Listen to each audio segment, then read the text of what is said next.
Assalomu alaykum, qadrli yurtdoshlar. 26-yilni ham boshlab oldik. 2026da bu yil ko'p yangiliklar bo'ladi, xudo xolisa, ko'p o'zgarishlar. Albatta, ko'pchilikka yaxshi, neudobniy o'zgarishlar ham bor, lekin ko'pchilikka yaxshi yangiliklar bor. Ya'ni qonuniy, to'g'ri hammasini qilsanglar, hammasi yaxshi bo'ladi. Sfera образования, o'qishga taalluqli bo'lgan yangiliklar. 2026-yil uchun eng arzon bo'lgan yo'nalishlarni gaplashamiz. Sizlar bilan hozirgi videoda oxirigacha o'tkazib olmasdan ko'rsanglar, ancha ma'lumotli bo'ladi. 2026-yil uchun arzon bo'ladigan yo'nalishlar deganda nimaga?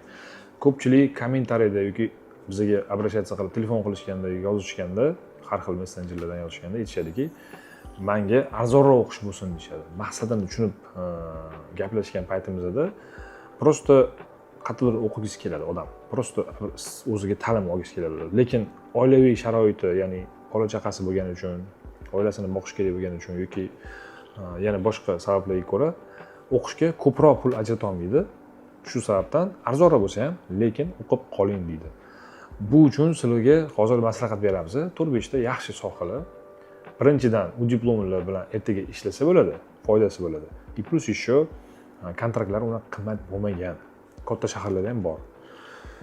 Arzon o'qish deganda ko'proq tushuniladi gumanitarniy sohalar. Texnический bilan yoki meditsina sohalari har doim qimmatroq bo'ladi. Gumanitarniy sohalarda bu psixologiya bo'ladi arzonroq.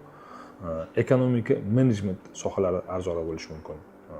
Yana bo'lishi mumkin arzonroq shunaqa sohalar bor, turizm. Masalan, turizm ham unaqa qimmat emas. Hamma joyda turizm kontraktlari arzonroq bo'ladi. Keyin yana shunaqa joyi bor, shunaqa sohalar bor. Строительство, хоть texniskiy bo'lsa ham, yana строительство arzonroq bo'ladi. Masalan, 80 minglik, 90 minglik kontrakt 1 yilga bor строительствоlar. Bor shunaqa sohalar, inogda ekonomika, menejmentlar 70 ming, 75 mingga borishi mumkin. Psixologiyalar 80 ming, 90 ming bo'lishi mumkin. Shunaqa yo'nalishlar ham bor.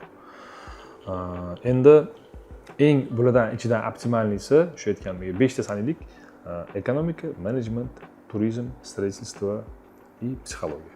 Mana shu 5 ta top sohalar sizlarga kelajakda ish bilan ta'minlash mumkin diploma, lekin kontraktda arzonroq shuncha yurmaydigan bo'ladi.